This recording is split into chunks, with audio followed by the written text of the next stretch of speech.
Tuhan, kami bersyukur pada malam hari ini anugerah-Mu menolong kami untuk bisa mengikuti akan kelas ini sekali lagi. Dan kami akan menyelesaikan pada malam hari ini pembahasan tentang kesesatan saksi-saksi Yehova dan bagaimana menanggapinya berdasarkan firman Tuhan. Kiranya apa yang sudah kami pelajari dalam pelajaran ini boleh menolong kami.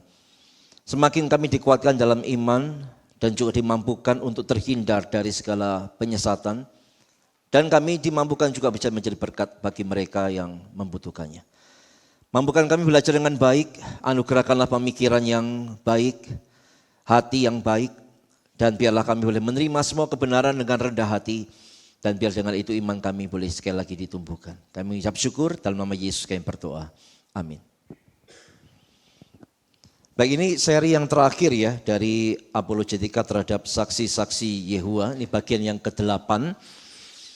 Jadi ini sifatnya warna-sari ya. Beberapa hal yang akan kita bahas ya tentang pandangan mereka tentang Tritunggal, lalu tentang second coming of Christ, ada juga tentang Natal dan ulang tahun ya. Ini bagian warna-sari saja ya. Ini bagian terakhir. Dan saya kepikiran siapa yang nanti yang bisa bantu ya semacam buat buklet-buklet kecil begitu ya. Supaya jangan hanya mereka yang bagi-bagi ya. Kita juga bisa bagi-bagi ya. Nah, siapa yang bisa bantu nanti ya yang desain-desain begitu ya. Oke, kita akan mulai saja langsung. Pandangan mereka tentang Allah Tritunggal ya. Karena mereka menolak keilahian Roh Kudus ya, karena mereka tidak percaya Roh Kudus sebagai pribadi dan mereka hanya percaya Yesus itu sebagai Allah kecil yang tidak sehakikat dengan Allah Bapa, maka secara otomatis saksi-saksi Yehova itu pasti menolak Tritunggal. Otomatis. Yesusnya dianggap tidak sehakikat dengan Bapa, Roh Kudusnya dianggap hanya sebagai tenaga atau kuasa saja. Maka jelas mereka menolak habis-habisan Allah Tritunggal. Jadi mereka tidak mempercayai keberadaan Allah Tritunggal. Mengapa mereka tidak mempercayai? Ada beberapa hal yang akan kita singgung malam hari ini. Yang pertama, bagi saksi Yehova, ajaran Allah Tritunggal tidak dapat dimengerti dan membingungkan. Jadi argumentasinya begini, karena ajaran Tritunggal itu tidak bisa dimengerti dan membingungkan, maka pasti ajaran itu salah. Berarti sebaliknya ya, ajaran itu dianggap benar kalau ajaran itu bisa dimengerti secara total. Maka itu ajaran benar menurut mereka. Ya. Beberapa kutipan dari tulisan-tulisan mereka, ya, mereka mengatakan begini tentang Tritunggal yang dianggap sukar dan membingungkan. Tetapi dengan berkukuh bahwa Tritunggal adalah misteri yang begitu membingungkan karena berasal dari wahyu ilahi. Mereka, itu berarti kita ya, mereka saksi Yehova menyoroti kita, menciptakan problem besar lain. Mengapa? Karena dalam wahyu ilahi itu sendiri tidak ada pandangan demikian mengenai Allah. Allah bukan Allah yang suka pada kekacauan. Jadi mereka akan nulis begini, ajaran Tritunggal itu pasti salah. Karena ajaran Tritunggal itu membingungkan, membuat kacau pikiran. Padahal Allah, di dalam Alkitab itu Allah tidak suka kekacauan. Wah, mantep ya. Kalau masalah main kata ya, tata kata, mereka ahlinya kalau tata kata ya. Ya kita jadi pemikirannya ya, karena dianggap Tritunggal itu membingungkan dan mengacaukan pikiran, padahal menurut mereka Allah itu tidak suka pada kekacauan, maka ajaran Tritunggal pasti bukan dari Allah.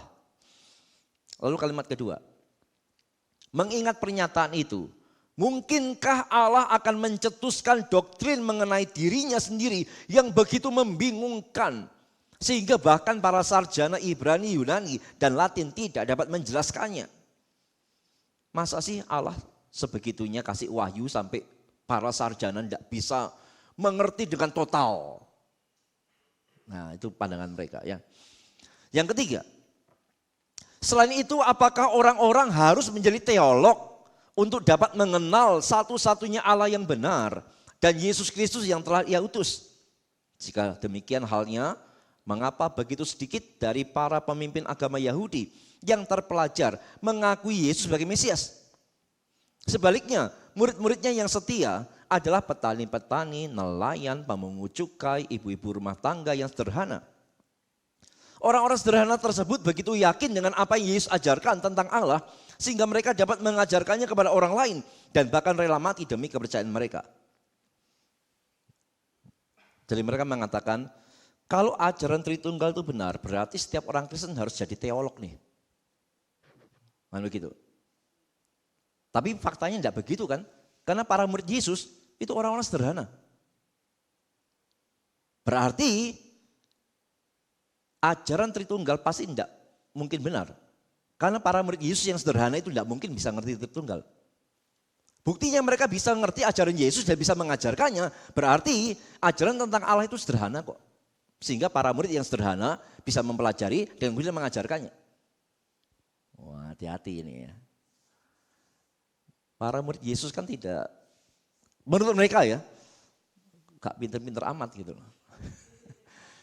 Jadi kalau mau ngajarin Tritunggal gak mungkin lah mereka itu ya. Para nelayan segala macam kok. Karena bagi mereka yang bisa ngajari Tritunggal itu para teolog besar. Dan setiap orang Kristen berarti harus jadi teolog besar untuk bisa mengenal Tritunggal. Itu pandangannya mereka, nanti kita akan lihat ya. Oke, kita akan bahas satu persatu tentang apa yang mereka katakan dari 3 poin ini. Tentang ajaran Tritunggal yang sukar.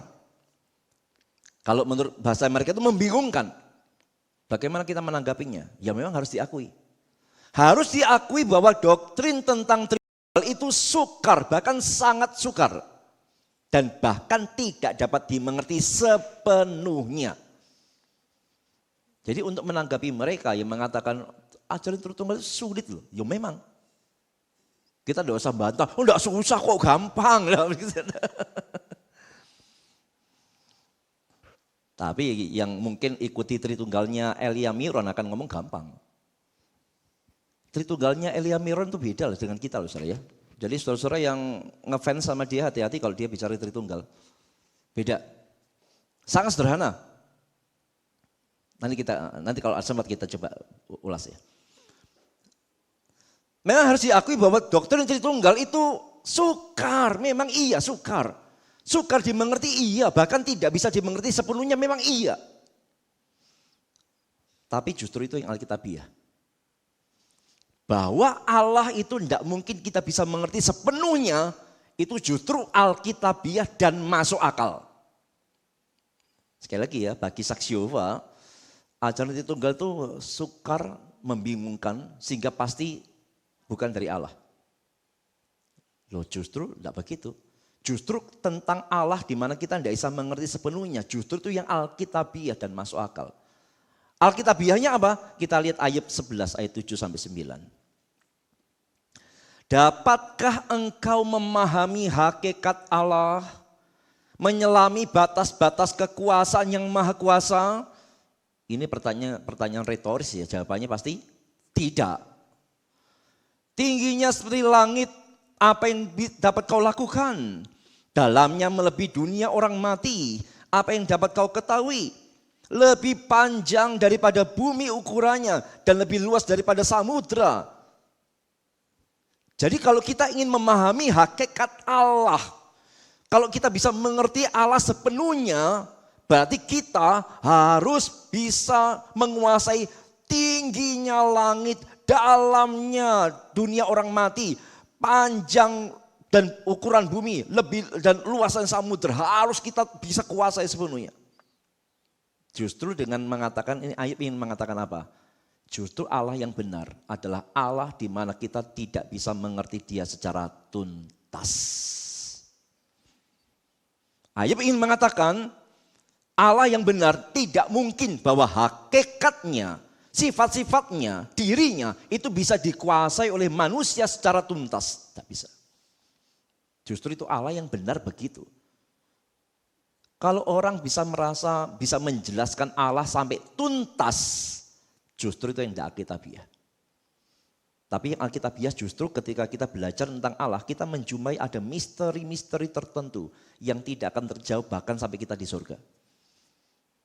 Itu justru yang Alkitabiah, karena memang seperti itulah Allah berfirman seperti itu. Dan itu yang masuk akal sebenarnya. Kenapa? Karena Allah itu tidak terbatas, sedangkan pikiran kita terbatas. Kalau pikiran kita yang terbatas itu bisa mengerti sepenuhnya tentang Allah yang tak terbatas, maka justru itu gak masuk akal. Jadi cara kita menanggapi saksi Yehova yang mengatakan begini, ya kita nanggapinya begini.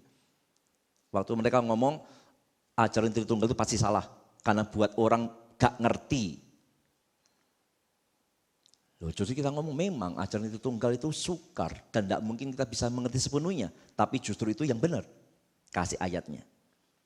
Dan justru yang masuk akal, kasih gambaran ini. Otak kita itu begitu kecil, Allah itu gak terbatas. Bagaimana mungkin otak kita yang begitu kecil ini bisa menguasai Allah yang tak terbatas? Kalau itu bisa dilakukan berarti Allahnya lebih kecil dari otak kita. Justru tidak masuk akal kalau otak kita yang kecil bisa menguasai Allah yang tak terbatas. Ya justru dengan ajaran Tritunggal yang sangat sukar itu memberitahu kepada kita itulah Allah yang benar. Kita hanya bisa mengimani sejauh Dia menyatakannya, ada bagian-bagian misteri yang kita hanya bisa mengatakan itulah keindahan Allah yang melampaui akal pikiranku yang kecil ini, yang terbatas ini. Di sanalah iman penting. Ya.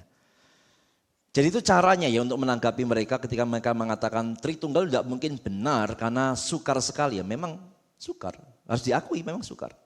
Siapa di sini yang bisa jelaskan arti Tritunggal sampai tuntas? Ada? Pasti sesat. Kalau saudara bisa menjelaskan Tritunggal sampai tuntas, saudara pasti sesat. Pasti.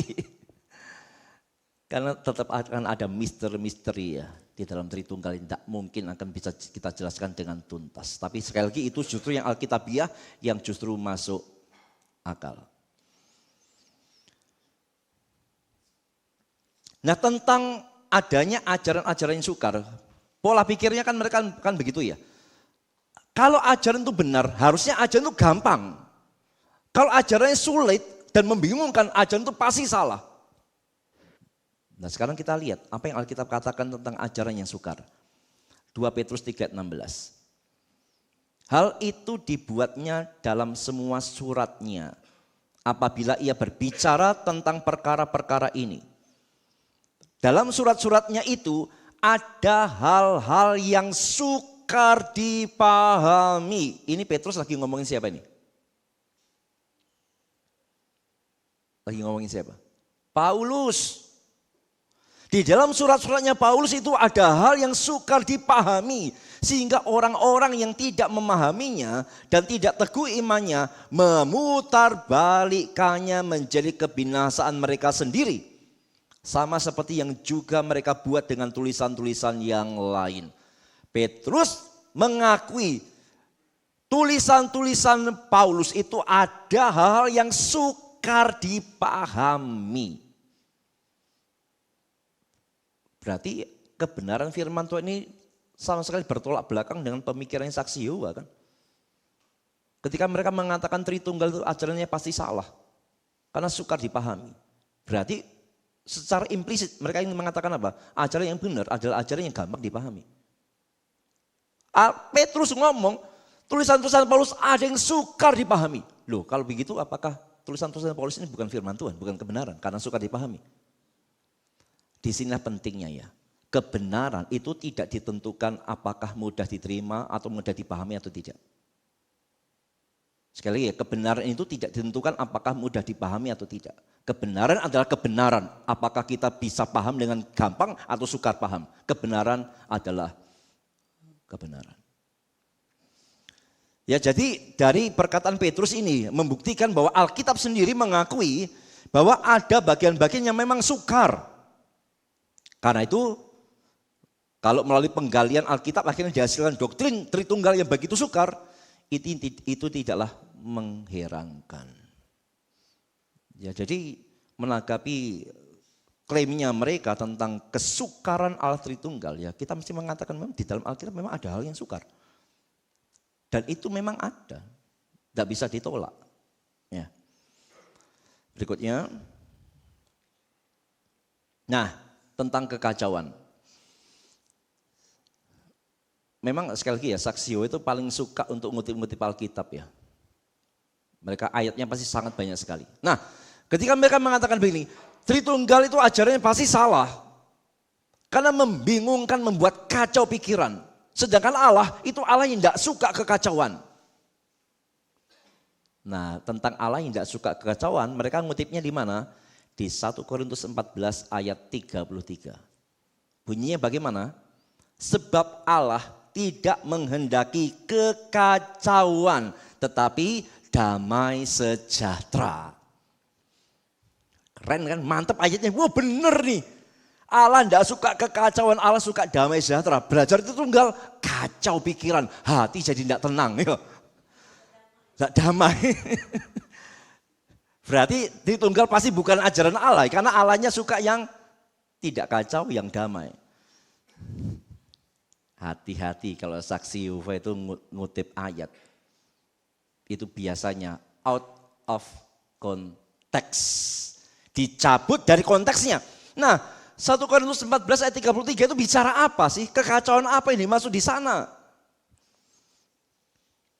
Ayat ini, yaitu 1 Korintus 14 ayat 33, itu adalah dalam konteks membicarakan penggunaan bahasa roh dalam ibadah. Nanti baca sendiri ya. Firman Tuhan mengatur penggunaan bahasa roh di dalam ibadah. Masih ingat aturannya? Kalau ada yang berbahasa roh dalam ibadah, 1 paling banyak berapa?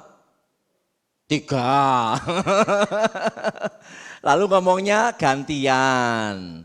Lalu mesti ada yang menerjemahkannya. Kalau tidak ada yang menerjemahkannya, semua harus diam bahasa roh dalam hatinya sendiri. Kalau ini dilanggar apa? Kacau. Jemaat 100 disuruh bahasa roh semua. Begitu ada orang yang baru bertobat masuk ke gereja itu dianggap ini gila kali ya. Di dalam hal itulah dianggap kekacauan. Makanya Paulus mengatakan Allah tidak suka kekacauan. Kalau ibadah itu penuh dengan bahasa roh yang model kayak begitu, sudah semua ngomong bahasa roh, lalu gak ada yang menerjemahkan. Dan yang tafsirkan, semua berisik semua, itulah kekacauan. Dan Paulus ngomong Allah tidak suka kekacauan seperti itu. Jadi kekacauan yang dibicarakan di sini apa? Kekacauan penggunaan bahasa roh dalam ibadah, bukan kekacauan mengerti Tritunggal. Ya, hati-hati sekali ya. Jadi mereka dalam hal ini mengutip ayat secara out of context, keluar dari konteksnya. Apakah mereka tahu bahwa ini keluar dari konteks? Saya yakin mereka tahu. Mereka rajin baca Alkitab kok. Mereka bukan orang bodoh loh saksi Yehova ini. Untuk ngerti konteksnya apa mereka pasti tahu. Dan mengapa mereka tetap mencopot ayat ini? Ya untuk mendukung mereka lah. Untuk pembenaran diri mereka. Jahat. Sudah ngerti yang benar sengaja dicabut untuk diarahkan pada sesuatu yang salah. Jadi teringat setan waktu goda Hawa. Setan ngomong apa sama Hawa? Hawa, semua buah dalam taman ini kamu jangan makan buahnya, bukan? Padahal Tuhan ngomongnya ke Adam apa? Semua buah dalam taman ini boleh. Tapi sama setan diganti jangan. Apakah setan tidak tahu perintah yang asli? Tahu. Tapi dia sengaja untuk mengubahnya. Mengartikan secara berbeda. Mirip kayak begini. Saya yakin kok saksi Yehova ini tahu konteksnya apa ini 1 Korintus 14:33. Tahu. Tapi sengaja dipaksain dicabut untuk diterapkan untuk menyesatkan orang. Ya. Dan memang itu salah satu hal yang paling banyak digunakan penyesat ya. Termasuk saksi Yehova. Mereka suka menggunakan ayat Alkitab tapi lepas dari konteks. Berarti kita belajar apa nih? Kalau kita merenungkan firman Tuhan, jangan comot-comot ayat ya. Harus ngerti konteksnya apa. Kalau kita cuma nyomot ayat dan ngerti konteksnya kita bisa kecewa sama Tuhan, kita bahkan bisa tersesat, bahkan bisa menyesatkan. Tuhan, katanya aku suruh minta, suruh ketok, suruh cari, aku sudah lakukan, kok Tuhan tidak kasih? Marah sama Tuhan kan? Loh, karena cuma comot ayatnya, lupa ayat bawahnya apa? Bapa di surga akan memberikan yang baik. Berarti pemberian itu bergantung pada siapa? Bapa. Yang baik ini baik menurut siapa? Bapa. Bahayanya kita mencomot ayat pas dari konteksnya itu membahayakan diri kita ya.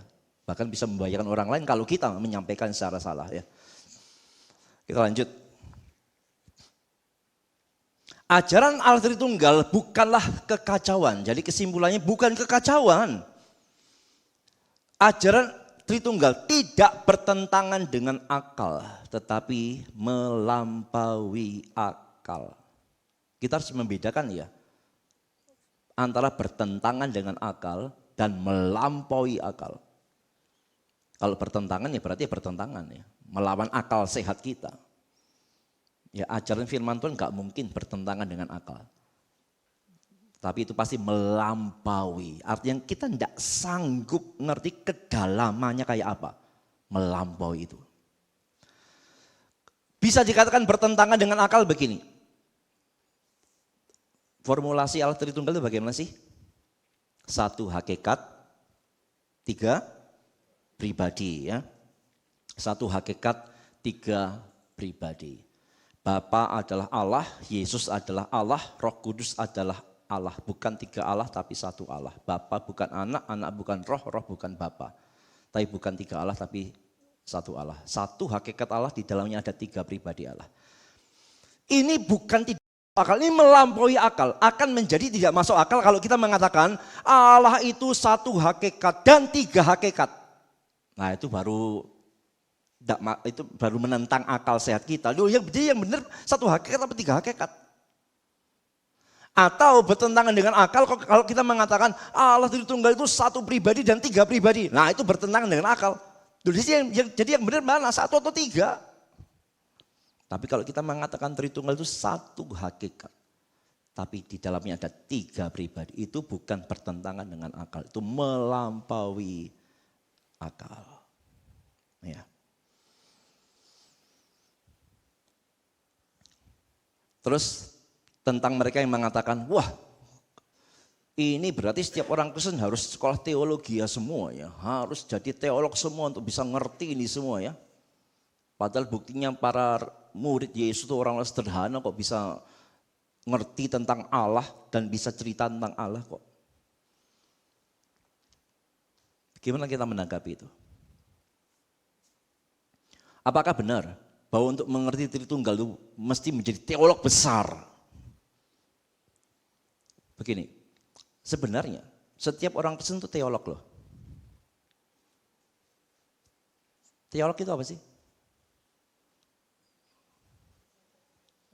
Orang yang belajar dan juga bisa menyampaikan tentang Allah. Teolog ya. Injil itu apakah tidak tentang Allah? Tentang Allah tuh. Waktu kita cerita Injil, berarti kita menceritakan tentang Allah. Jadi dalam pengertian yang umum setiap orang Kristen teolog memang kok. Karena dia belajar tentang Allah dan dia menyampaikan hal tentang Allah. Yang kedua, begini. Pandangan mereka, wah berarti ini orangnya mesti IQ-nya tinggi-tinggi semua nih untuk bisa kuasai Tritunggal ya. Mesti IP-nya mesti 4 semua nih ya. Atau kalau SMA ini mesti nilainya 99 semua nih, baru bisa kuasai Tritunggal. Kenapa enggak? Karena kita percaya bahwa orang itu bisa kenal Allah bukan karena kemampuan dirinya sendiri dalam berpikir dan mencari kebenaran. Ya. Seseorang itu bisa mengenal Allah karena pekerjaan Tuhan di dalam diri orang itu. Karena itu orang yang sederhana pun bisa mengenal Allah kalau Allah mau menyatakan dirinya kepada orang itu. Dan sebaliknya, orang yang paling pinter sekalipun tidak akan bisa kenal Allah kalau Allah tidak berkenan menyatakan dirinya kepadanya. Ini satu prinsip penting ya. Jadi kita ini bisa mengenal Allah, memahami Dia sejauh Dia mewahyukannya dalam firman-Nya. Itu benar-benar pekerjaan Tuhan, saudara. Bukan karena kehebatan pikiran kita loh. Bukankah faktanya banyak orang profesor, doktor tak bisa terima Tritunggal? Kurang pintar apa? Kurang pintar apa mereka? Tapi kita ya, S1 atau mungkin tidak sampai S1 bisa terima Tritunggal. Meskipun tidak bisa paham secara tuntas, tapi kita mengimani iya itu yang benar. Itu ajaran Alkitab. Jadi tidak ditentukan oleh tingkat kepintaran manusia, saudara. Tidak. Tapi itu bisa mengenal Allah, menerima kebenarannya, membuka hati kita dan mengimaninya. Itu benar-benar pekerjaan Allah dalam diri kita, saudara. Jadi hal rohani semacam ini, saudara ya. Kalau kita menggumulkan orang-orang tertentu, apakah pasangan atau anak atau orang tua dan sebagainya, yang mereka secara rohani itu miskin banget. Tidak bisa cuma didesak ya. Wah, harus begini, harus begitu, ya harus begini. Doa itu yang paling penting. Doa itu yang paling penting. Karena tanpa Allah membukakan kebenaran, menyingkapkan kebenaran pada orang itu, maka sepinter apapun dia pasti menolak kebenaran. Ya, jadi kembali kalau saksi-saksi Yehova mengatakan, oh berarti harus jadi teolog besar semua dong. Tidak. Karena untuk kita bisa kenal Allah, yang kita perlukan bukan kepintaran kita, tapi anugerah Tuhan yang membuka, menyingkapkan kebenaran untuk kita. Sehingga orang paling sederhana sekalipun bisa kenal Dia. Karena itu udah heran kan para murid Yesus yang dianggap sederhana sekalipun tetap bisa kenal Tuhan. Bukan karena mereka, tapi karena Tuhan. Paulus yang sangat pintar itu bisa kenal Tuhan. Bukan karena dia pintar, tapi karena Tuhan membukakan itu kepada Paulus. Ya, jadi tidak tergantung orangnya IQ-nya tinggi atau tidak, tapi benar-benar bergantung pada anugerah Tuhan ya. Yang berikutnya tentang Tritunggal lagi, masih tentang Tritunggal. Saksi Yehova mengatakan ajaran tentang Allah Tritunggal itu berasal dari agama-agama kafir katanya. Jadi mereka dengan sangat yakin mereka menunjukkan jarinya kepada kita dan mengatakan Allah Tritunggalmu itu asal usulnya dari agama kafir, agama-agama penyembah berhala. Hal ini terlihat dari beberapa tulisannya. Mereka mengatakan begini, di seluruh dunia zaman purba di Babel dulu, ibadat kepada dewa-dewa kafir yang dikelompokkan dalam 3 serangkai sangat umum. Pengaruh itu juga umum di Mesir, Yunani, dan Roma pada abad-abad sebelum, selama, dan setelah Kristus. Dan setelah rasul-rasul meninggal, kepercayaan kafir tersebut menyusup ke dalam kekristenan. Tuduhan mereka nih ya. Jadi dianggap Tritunggal itu muncul dari kekafiran yang menyusup ke kekristenan. Menyatakan tentang Allah, menyatakan tentang salah satu dari rangkaian 3 Allah tersebut. Di daerah Mesopotamia, alam semesta dibagi dalam 3 bagian yang masing-masingnya menjadi daerah kekuasaan dari satu Allah. Bagian milik Anu adalah langit, bagian diberikan kepada Enlil, Ea menjadi penguasa lautan. Bersama mereka membentuk 3 serangkai dari Allah-Allah yang agung. Ya, jadi mereka mencontohkan ini loh, di Mesopotamia ada 3 Allah. Lalu mereka ngomong lagi, itulah sebabnya dalam Encyclopedia of Religions and Ethics, James Hastings menulis, dalam agama di India, misalnya kita temukan kelompok 3 serangkai, Brahma, Siwa, Wisnu. Dan dalam Mesir, kelompok 3 serangkai, Orisis, Isis, dan Horus. Nah berdasarkan hal ini, lo lihat nih, Mesopotamia, ada 3 Allah. Ya, di Hindu ada 3 dewa besar. Lalu di Mesir ada 3 dewa juga. Nah, ini tuh masuk ke Kristenan. Sehingga timbullah Tritunggal.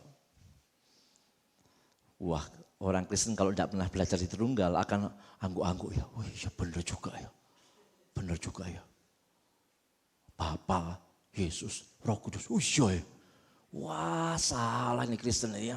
Ternyata adopsinya dari kekafiran kabeh ya. Semua gimana nih?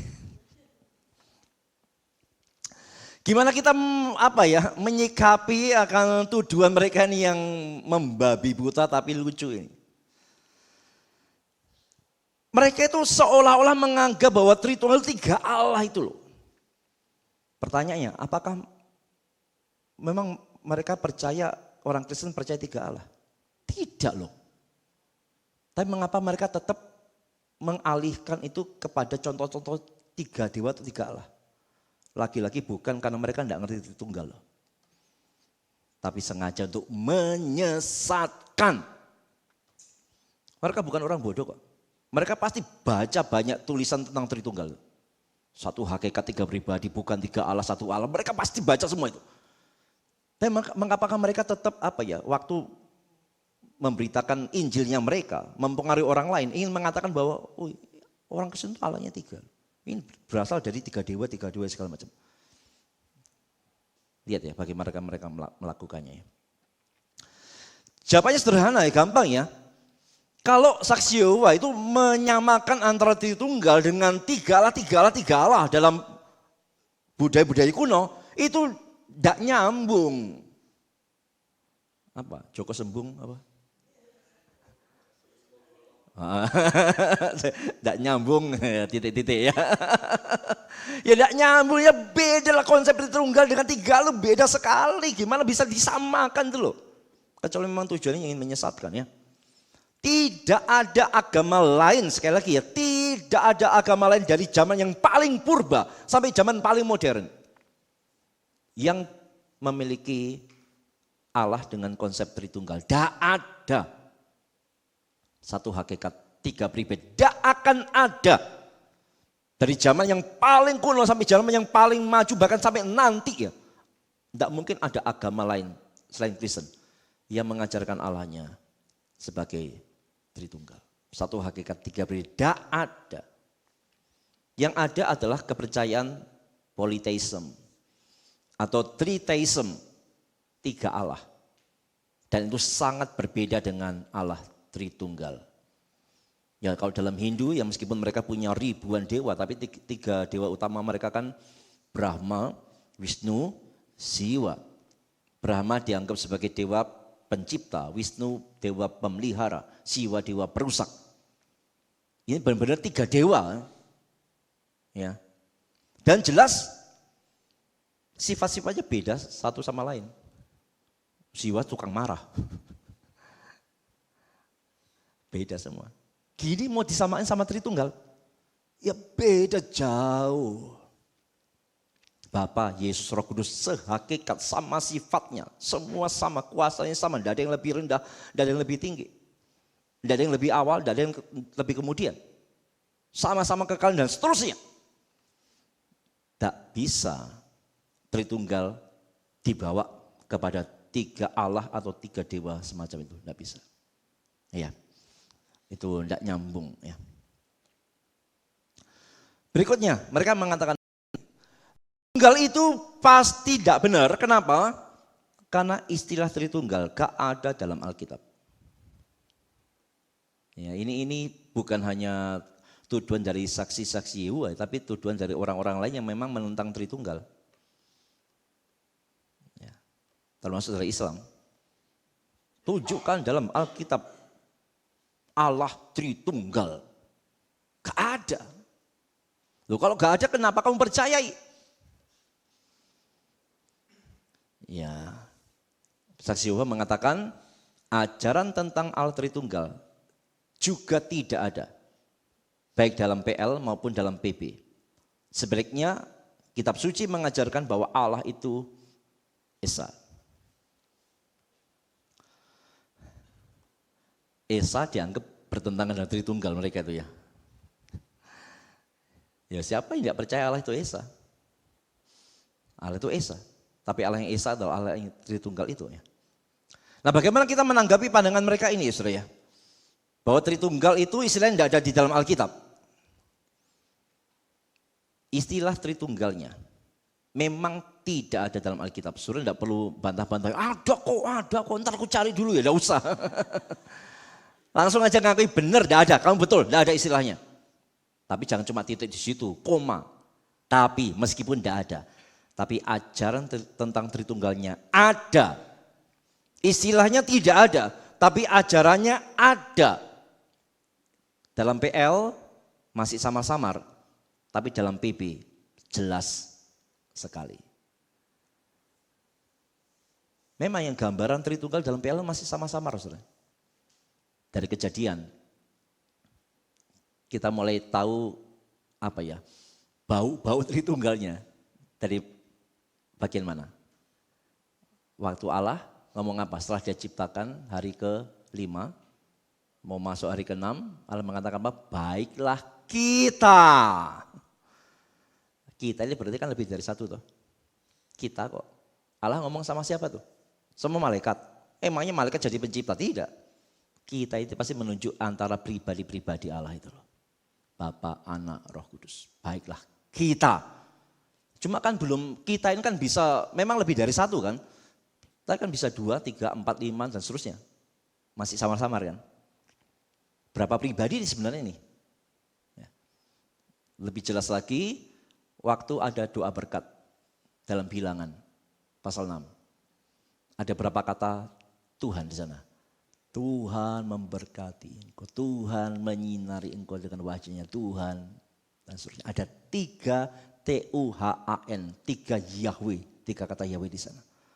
Ya jadi dari kita yang tidak tahu berapa pribadinya nih kita ini ya, mulai agak sedikit terang, 3. Waktu Yesaya mengatakan tentang kekudusan Tuhan, berapa kali kata kudus muncul? Kudus, kudus, kuduslah Tuhan.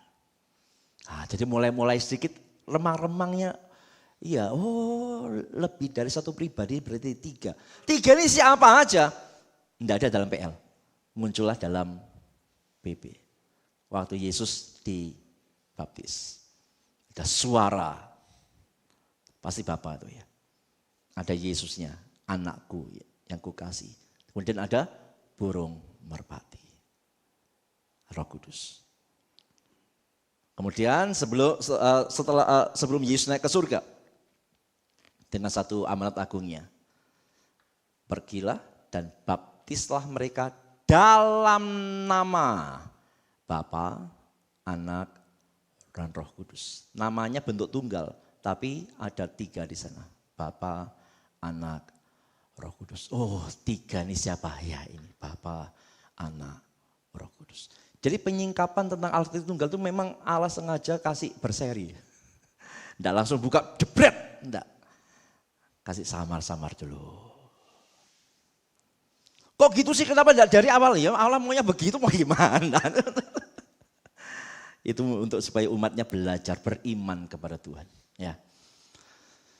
Jadi itu cara membantah mereka ya. Jadi memang istilahnya tidak ada, tapi ajarannya itu jelas-jelas ada.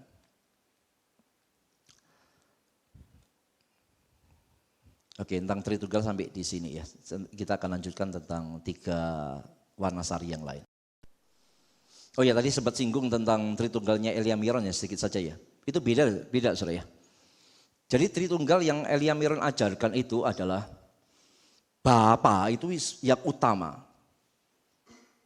Bapa itu punya pikiran, punya perkataan, itulah anak. Bapa itu punya roh, itulah Roh Kudus. Jadi kayak saya ini ya, saya kan total nih. Saya punya perkataan, saya punya roh. Ya Tritunggal semacam itu. Bapa, dia punya perkataan, itulah Yesus. Dan dia punya roh, itulah Roh Kudus. Gampang ngerti kan? Gampang, selesai sudah. Beres sudah. Jelasin Tritunggal kayak begini tuntas-tuntas. Selesai.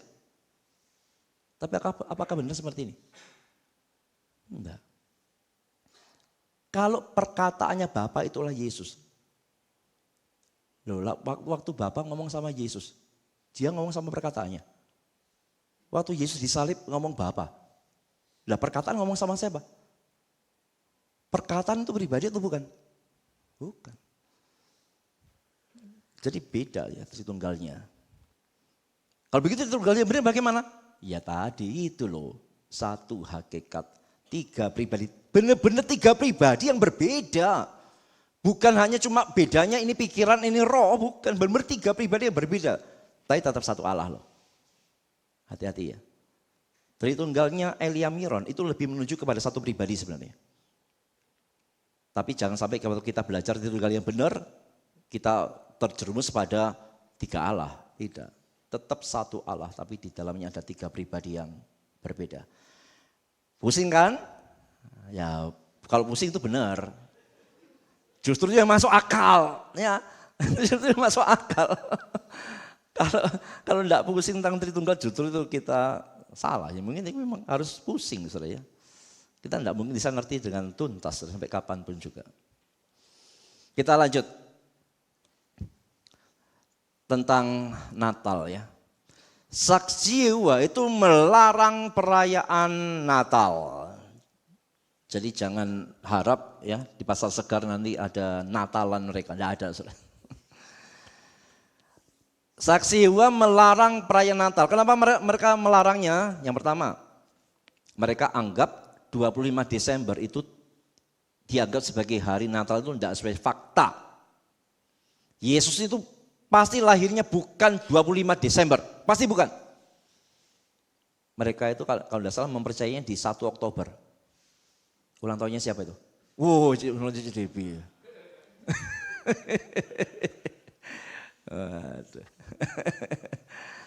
Ya, karena 25 Desember bukanlah hari kelahiran Yesus, maka mereka mengatakan perayaan Natal tidak boleh, karena tidak sesuai dengan fakta.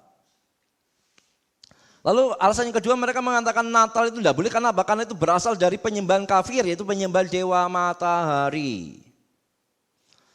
Lalu mereka mengatakan lagi perayaan Natal tidak boleh, kenapa? Karena Natal bukan dari Yehova, tapi cara iblis menyesatkan manusia. Oh, ngeri juga ya. Dan yang keempat mereka mengatakan pohon Natal itu bertentangan dengan Yeremia 10 ayat 1 sampai 4. Ya, minimal ada 4 alasan ini membuat mereka tidak merayakan Natal. Gimana kita menanggapinya? Yang pertama,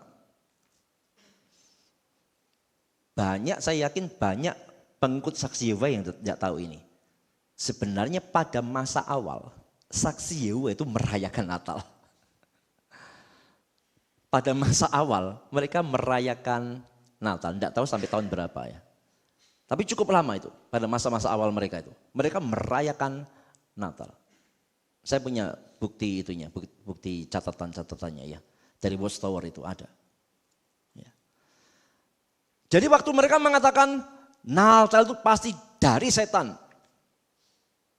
Kalau begitu kita tanya, kalau memang Natal dari setan, apakah anggota saksi Yehova yang awal itu, yang dulu merayakan Natal, binasa enggak? Masa ngomong binasa, temannya sendiri. Nah, jika perayaan Natal itu begitu berbahaya, mengapa Yehova tidak memberitahu kepada saksi-saksinya sejak awal? Kenapa kok terjadi dulunya boleh sekarang tidak boleh? Loh katanya saksi Yehova ini merupakan apa ya, organisasinya Allah nih, sebagai penyambung lidahnya Allah nih. Penafsiran hanya yang benar dari mereka saja nih. Kalau betul begitu kan harusnya tidak boleh ada perubahan pengajaran. Karena Yehova kan kekal tuh. Harusnya ajaran dari awal sampai sekarang harusnya sama semua. Tapi ternyata tentang Natal mereka mengalami perubahan. Awalnya boleh. Nah waktu mereka mengatakan boleh, apakah bukan dari Yehova? Mereka pasti mengatakan dari Yehova. Boleh. Tapi kemudian tidak boleh. Loh berarti Yehovanya nih pelin-pelan. Dulu boleh, sekarang tidak boleh. Dan saya sangat yakin orang-orang yang pengikut saksi Yehova sendiri pun mereka tidak tahu data ini. Bahwa dari awal mereka sebenarnya merayakan Natal. Ya. Lalu yang berikutnya adalah tentang 25 Desember ya, itu gampang sekali kan memang faktanya kita tidak rayakan di 25 kok, tidak mesti di 25 kok. Faktanya kan perayaan Natal mulai dari November sampai Februari, bahkan Maret ada. Jadi tidak terpaku di 25 Desembernya kok. Karena yang penting kan bukan tanggalnya berapa, tapi faktanya apa. Ya, lalu tujuan mereka tentang asal-usul Natal yang berasal dari penyembahan dewa matahari itu juga tidak pasti kok. Kalaupun benar bahwa Natal itu ada sangkut pautnya dengan penyembahan dewa matahari, lihat motivasinya orang-orang Kristen waktu awal itu apa? Bisa jadi di tanggal 25 Desember itu orang-orang yang tidak kenal Tuhan merayakan dewa matahari, orang-orang Kristen tidak mau ikut perayaan itu. Mereka buat perayaan sendiri, merayakan kelahiran Yesus. Kalau begini apa salahnya? Ya tidak ada salahnya. Kan tidak merayakan dewa matahari, merayakan kelahiran Yesusnya meskipun di tanggal yang sama. Dan itu motivasinya supaya orang Kristen tidak ke perayaan itu, tapi ke perayaan Kristen. Tidak ada salahnya, justru ini motivasi yang mulia. Ya, jadi begitu ya. Jadi terhadap tuduhan penyembahan dewa matahari itu tidak berdasar. Yang pertama, belum pasti semacam itu. Yang kedua, kalaupun memang semacam itu, pasti motivasinya orang Kristen merayakan Natal di 25 Desember bertepatan dengan penyembahan dewa matahari, pasti motivasinya mulia. Supaya orang-orang Kristen tidak ke perayaan kafir, tapi ke perayaan Kristen, itu merayakan Natal. Tanggalnya sama. Tapi supaya tidak ke sana, dibuatlah perayaan Natal di tanggal yang sama. Bagus. Ya bagus dong ya. Tentang larangan pohon Natal ya. Mereka mengatakan pohon Natal bertentangan dengan Yeremia pasal 10 ayat 1 sampai 4. Kita lihat apa pasal 10 ayat 1 sampai 4 bunyinya bagaimana? Apakah ini tentang pohon Natal? Dengarlah firman yang disampaikan Tuhan kepadamu, hai kaum Israel. Beginilah firman Tuhan. Janganlah biasakan dirimu dengan tingkah langkah bangsa-bangsa. Janganlah gentar terhadap tanda-tanda di langit. Sekalipun bangsa-bangsa gentar terhadapnya. Sebab yang disegani bangsa-bangsa adalah kesia-siaan. Bukankah berhala itu pohon kayu yang ditebang orang dari hutan, yang dikerjakan dengan pahat oleh tangan tukang kayu? Orang memperindah dengan emas dan perak, orang memperkuatnya dengan paku dan palu, supaya jangan goyang. Wah, itu pohon Natal ini. Itu kalau pasang pohon Natal kan diperkuat toh supaya tidak goyang toh ya. Kasih penyangga-penyangga loh. Ini. Iya ada emas peraknya, ada emas warna emasnya, ada bola-bola emasnya, ada bola-bola peraknya lagi. Wah cocok dah. Ini Natal bertentangan dengan Yeremia kan begitu. Aduh, tapi mereka lupa ayat yang kelima apa? Berhala itu sama seperti orang-orangan di kebun mentimun. Tidak dapat berbicara, orang harus mengangkatnya sebab tidak dapat melangkah. Janganlah takut kepadanya sebab berhala itu tidak dapat berbuat jahat dan berbuat baik pun tidak dapat. Jadi yang dibicarakan ini bukan pohon Natal. Yang dibicarakan ini berhala nakal. Bukan pohon Natal yang ngomong di Yeremia ini 12 tidak ada sangkut pautnya sama pohon Natal. Ini membicarakan berhala nakal. Ya, jadi lagi-lagi ya Joko Sembung ya, tidak nyambung ini ya. Antara tuduhan dengan ayat yang dipakai itu lagi-lagi out of context. Sekarang tentang perayaan ulang tahun. Jadi kalau punya teman saksi Yehova, tidak usah ke rumahnya ngucapin selamat ulang tahun. Apalagi bawa kado ya. Surprise. Dilarang merayakan perayaan ulang tahun. Kenapa? Karena kata mereka, perayaan ulang tahun itu berasal dari budaya kafir. Jadi pokoknya kalau dari kafir, no. Oke, no. Perayaan ulang tahun dalam Alkitab itu gambarnya negatif. Misalnya Fir'aun, waktu ulang tahun juru roti digantung. Waktu Herodes dalam PB, ulang tahun, Yohanes Pembaptis dipenggal. Ini loh. Lihat nih, Fir'aun, Herodes ngerayain ulang tahun. Negatif semua gambaran Alkitab.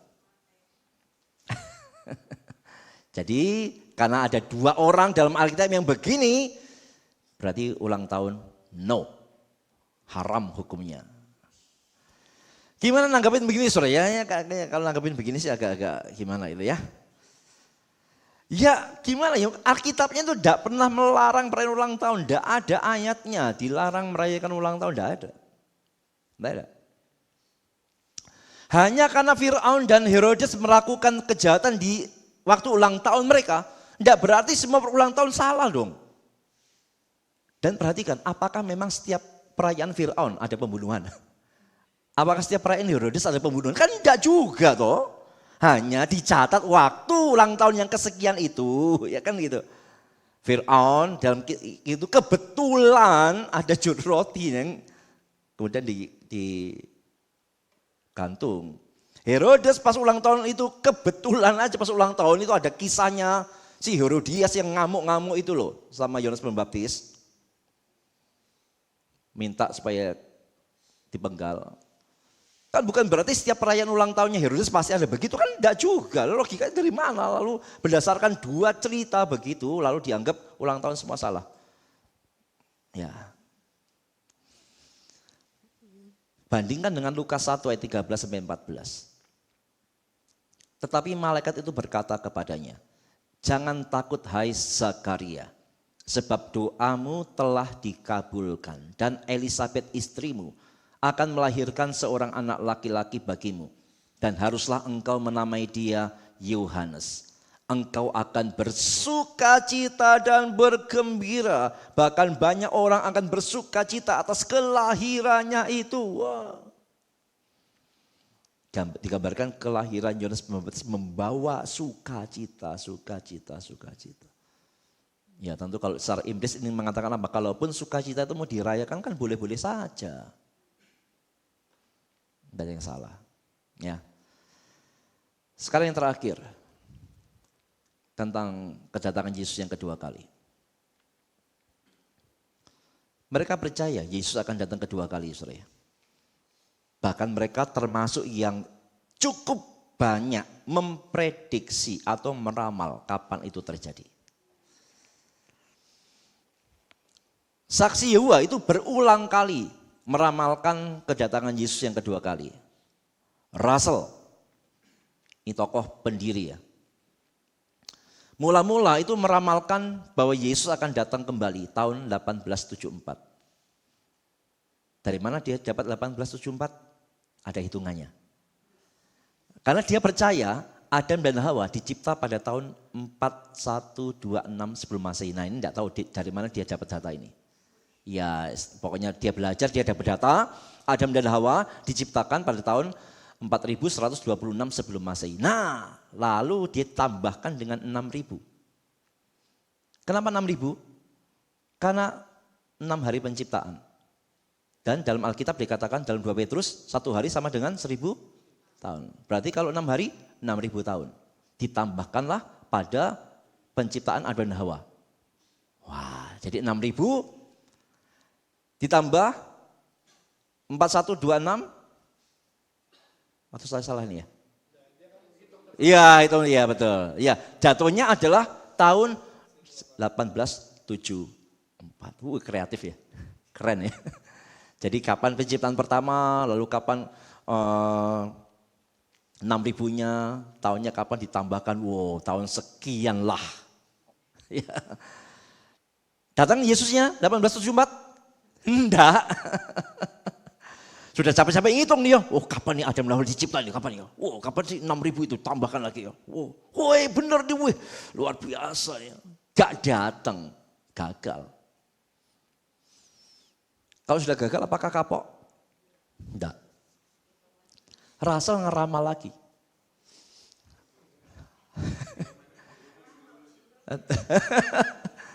Ya dia ngeramal lagi, enggak jadi katanya.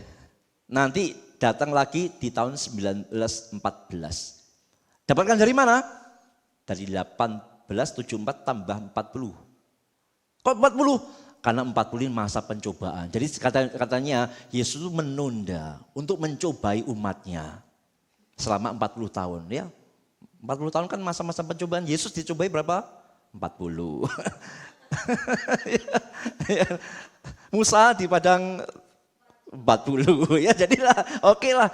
Yesusnya jadi datang di 1874 karena dia mau mencobai, menguji umatnya. Sabar enggak nunggu. Berapa lama? 40 tahun. Jadilah 1914. Dan ternyata salah. Gak datang. Tapi apakah nyerah? Bukan saksi Yehova kok gampang nyerah. Apa yang dia ngomong apa? Datang kok. Tapi bukan secara tubuh, secara rohani. Selesai. Memang lesnya luar biasa si Rasul ya. Iso ya. Bener-bener dah ya. Bener datang 1914 Yesusnya. Second coming-nya ada loh, tapi bukan secara fisik, secara roh ya. Gimana secara roh? Orang tidak bisa lihat.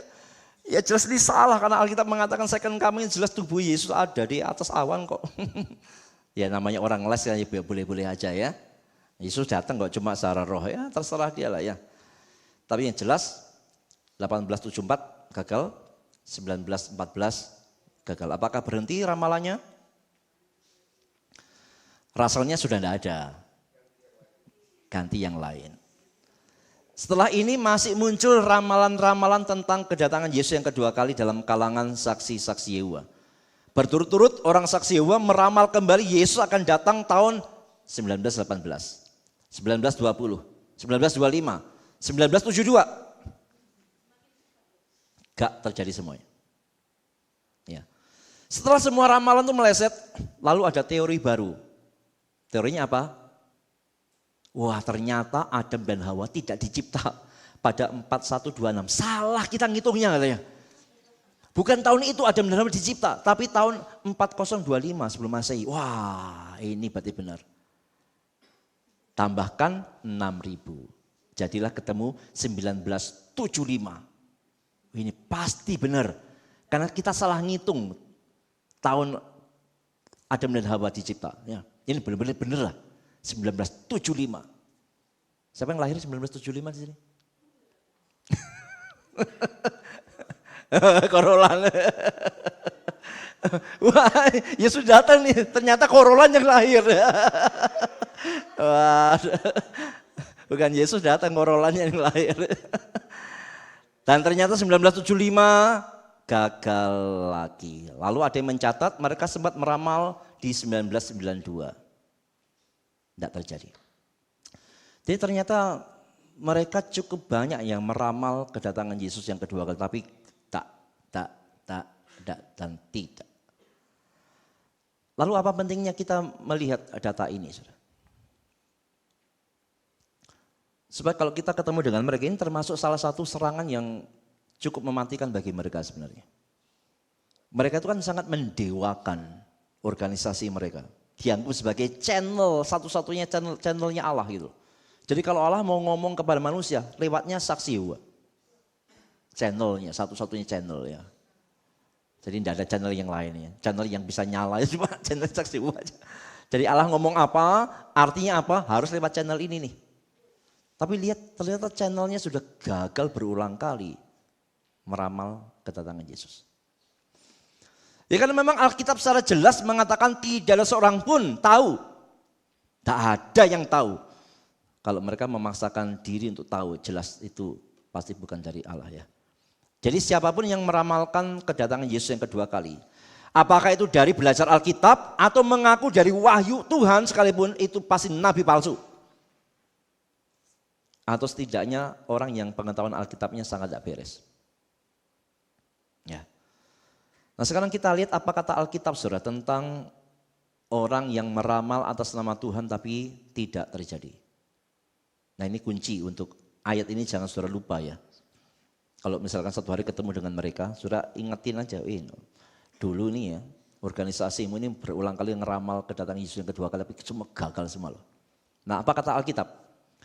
Alkitab mengatakan bahwa salah satu ciri nabi palsu adalah kalau nabi itu menubuatkan sesuatu atas nama Tuhan dan ternyata nubuatnya tidak terjadi.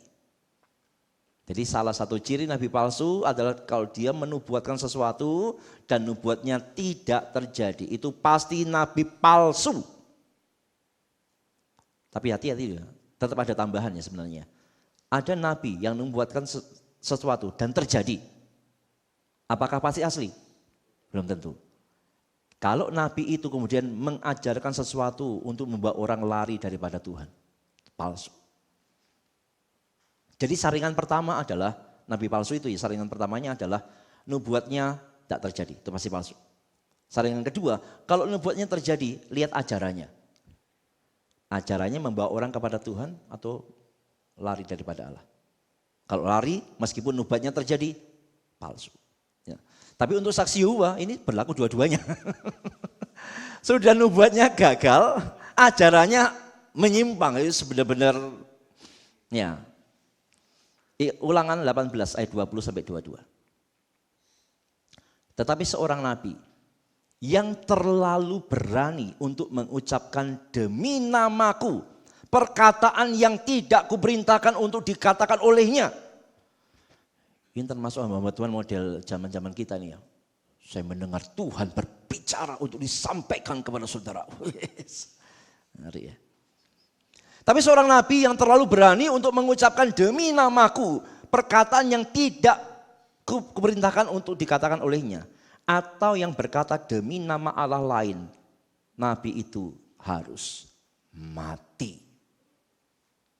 Ngaku Tuhan ngomong sama dia, padahal Tuhan tidak ngomong. Mesti mati itu. Serem. Jadi jangan gampang-gampang saya menerima perkataan Tuhan untuk saya sampaikan sama kamu. Kalau pas suami atau istrinya lagi jengkelin ya, Tuhan ngomong sama kamu loh. Atau aku loh, tak sampaikan sama kamu.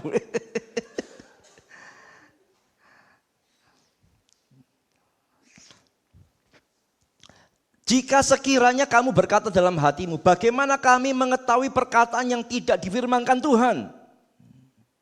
Yaitu apabila seorang nabi berkata demi nama Tuhan, dan perkataannya itu tidak terjadi dan tidak sampai, maka itulah perkataan yang tidak difirmankan Tuhan. Berarti dia mengatakan atas nama Tuhan, padahal Tuhan tidak ngomong sama dia. Buktinya apa? Perkataannya itu tak terjadi. Dengan terlalu berani, nabi itu telah mengatakannya, maka janganlah gentar kepadanya. Nah, sekarang kita balikkan ayat ini dengan saksi-saksi Yehova. Yang organisasinya atau pemimpin-pemimpinnya telah berulang kali meramalkan kedatangan Yesus dan semuanya gagal semua.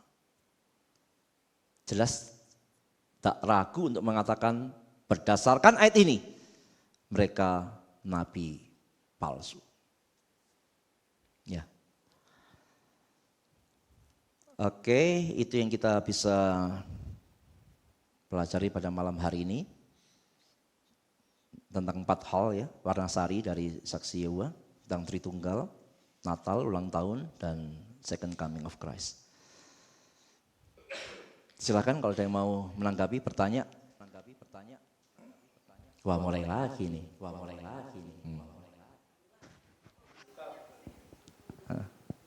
Kembali.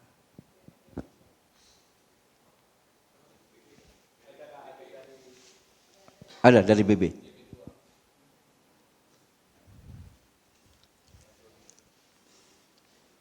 Coba, kok Joni kah?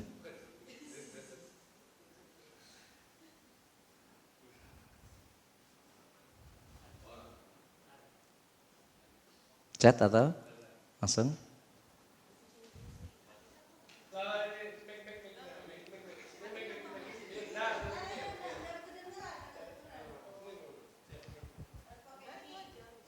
Hakikat itu inti, esensi, natur.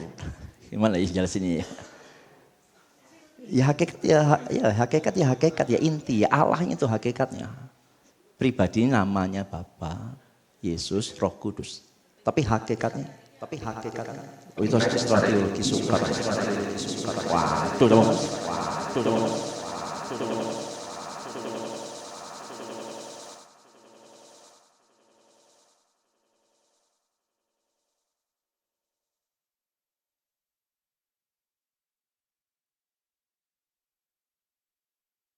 Hakikat itu memang tidak gampang ya. Hakikat itu hanya kita ngerti secara sebagai inti ya.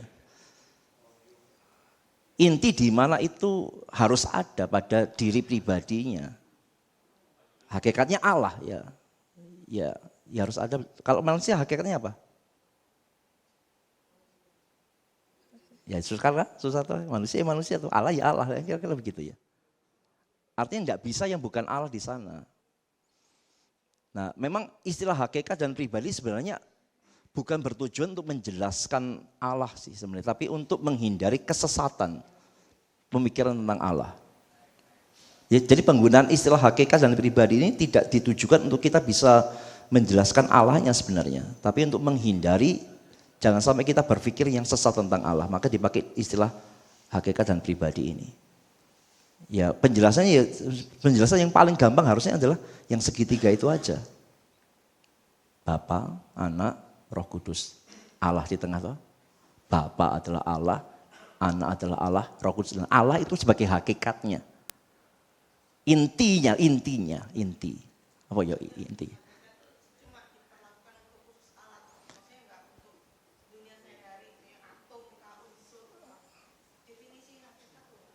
Definisi hakikat ya. Hakikat adalah hakikat.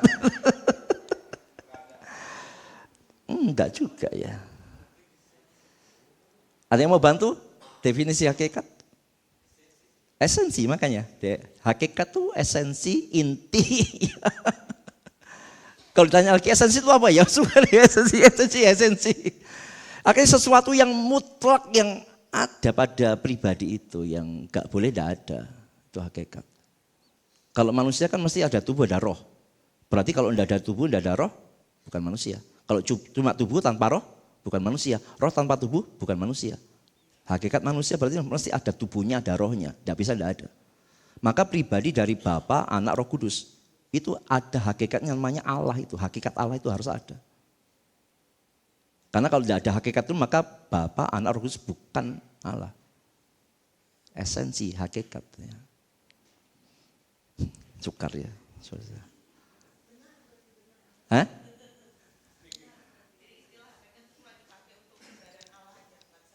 Oh ada, hakikat dipakai. Manusia kan ada hakikatnya, itu tubuh dan roh tadi.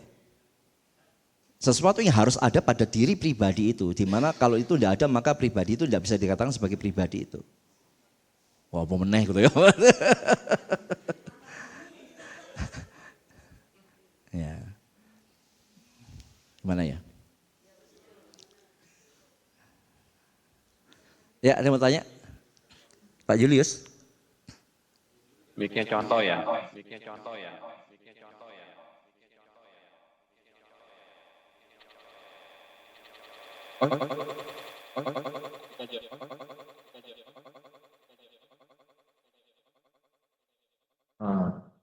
Oh, baik.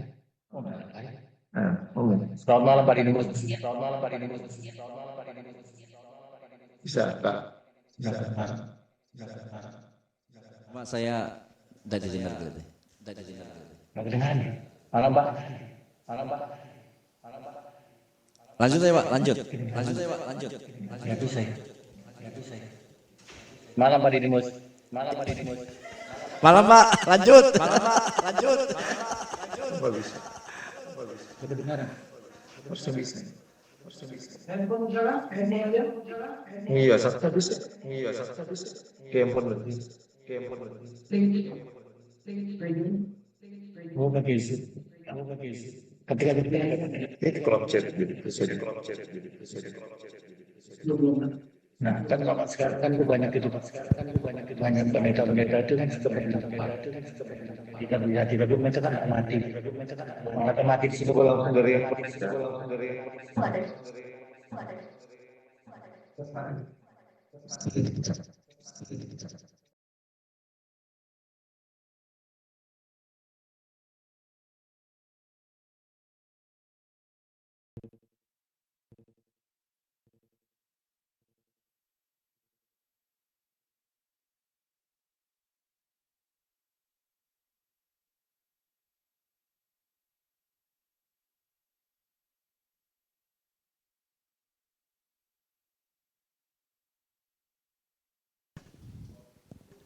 Cek, oke.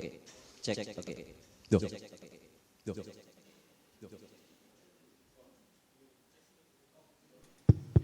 Ya, ini saya bacakan aja ya Musa ya. Iya, iya. Di kitab Ulangan 18 ayat 20 dikatakan nabi yang tidak menyampaikan yang kuperintahkan harus mati.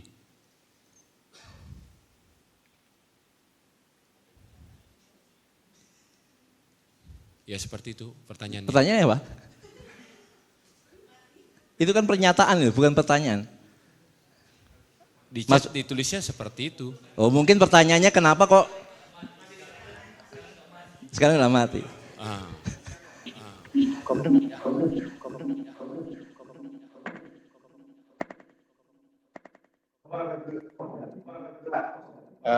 Pertanyaan saya gini Pak, kan sekarang banyak juga yang pendeta-pendeta itu suka bernubuat tuh Pak, tapi tidak terjadi. Nah kata mati di situ tuh yang dimaksud mati seperti apa Pak? Apakah itu mati secara rohaninya dia, atau mengalami kematian kekal atau gimana? Kita bulangan. Nabi itu harus mati. Hah? Bahasa nyambung ya? Offin aja. Oke, dikaitkan dengan ayat ini ya, bahwa nabi yang mengaku ngomong mengatasnamakan Tuhan padahal Tuhan tidak ngomong sama dia, kan Tuhan ngomong nabi itu harus mati. Zaman sekarang kan model begini kan banyak. Kok tidak mati? Loh, karena memang dalam Ulangan ini maksudnya mati antara orang itu layak untuk mati. Layak untuk dihukum mati, kira-kira begitu ya. Jadi matinya tidak tiba-tiba otomatis mati. Matinya lewat hukuman. Nah, kenapa itu tidak berlanjut sampai sekarang? Berarti orang-orang yang mengatakan atas nama Tuhan padahal Tuhan tidak pernah ngomong sama dia. Orang itu harusnya dihukum mati ya. Berdasarkan ayat ini. Kok tidak kita terapkan? Kita berdosa dong. Ingat, di dalam PL itu ada 3 hukum. 3 hukum ya. Yang pertama hukum seremonial. Yang kedua hukum apa? Sipil.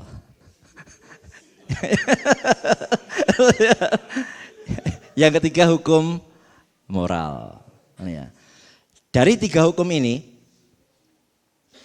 apakah semua stop atau semua berlanjut semua? Atau ada yang stop, ada yang berlanjut? Iya. Kalau stop semua, wah enggak juga ya. Kalau berlanjut semua, mata ganti mata, gigi ganti gigi. Semua ompong, semua cuma tadi. Hukum seremonial itu jelas berhentinya di kayu salib. Karena semua hukum seremonial dalam perjanjian itu bayangan semua itu. Bawa kambing, potong, curahkan darah, segala macam ya. Itu adalah hukum-hukum agama, ibadah, hukum ritual yang semua menggambarkan bayangan dalam penebusan Yesus.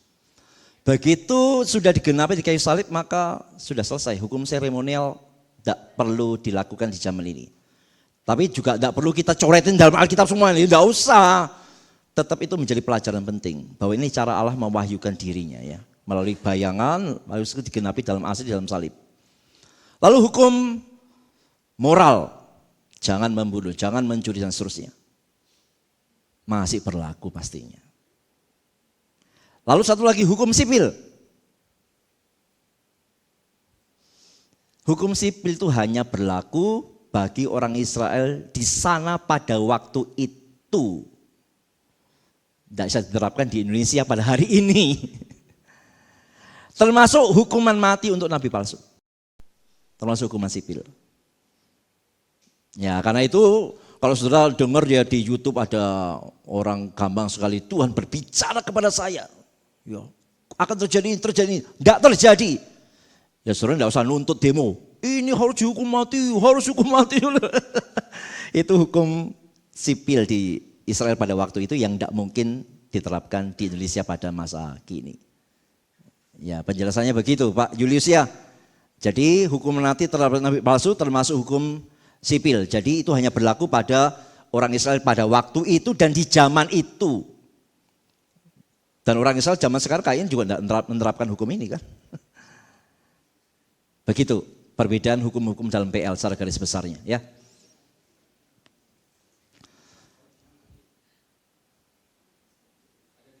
Ada chat? Saya enggak ada chatnya. Bacain aja. Hah? Oh ya sudah. Ini ada pertanyaan lagi masuk Musa. Musa mau tanya, di dalam Allah Tritunggal apakah antara Bapa, Anak, dan Roh Kudus pernah ada perdebatan atau selisih paham enggak ya? Ataukah selalu sejalan visi misinya?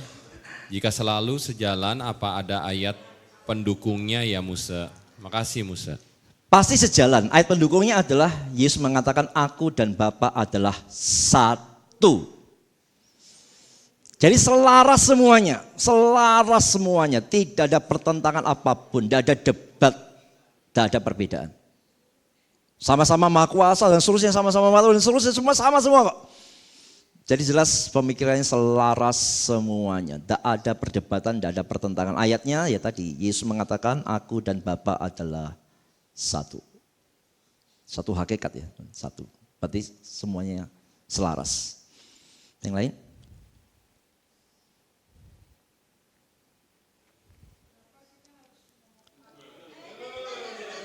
Make.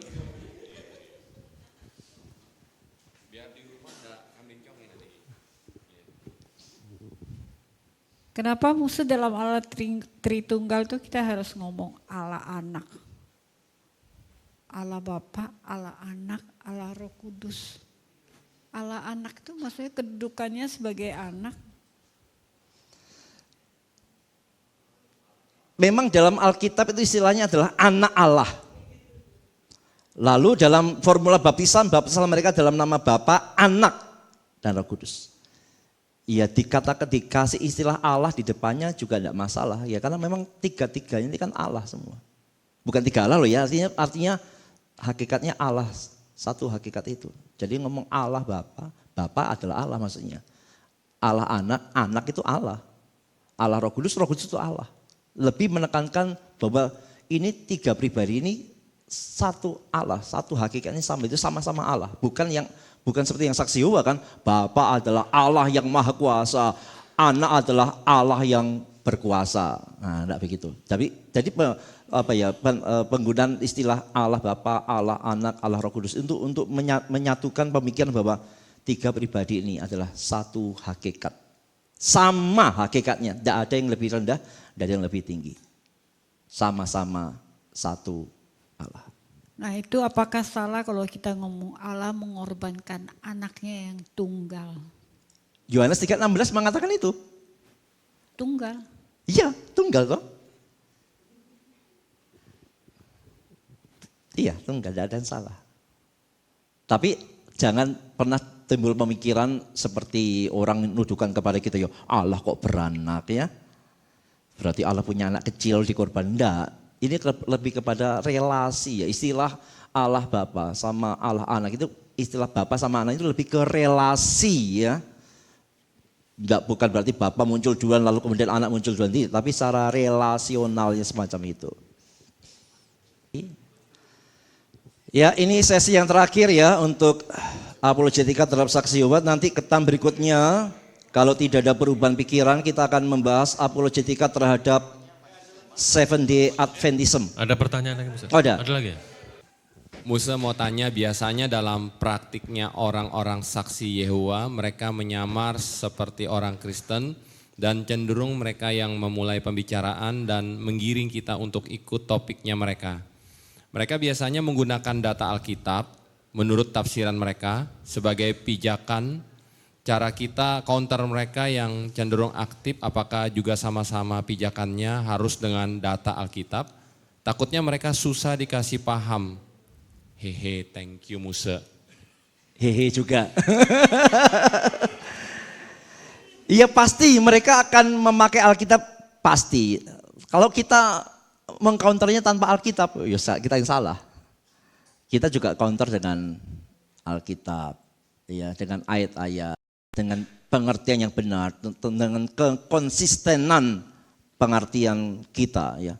Kalau mereka pasti tidak konsisten ya untuk menghubungkan ayat satu dengan ayat yang lain, karena mereka cuma comot-comot begitu ya. Jadi harus pakai ayat Alkitab Pak Yulis.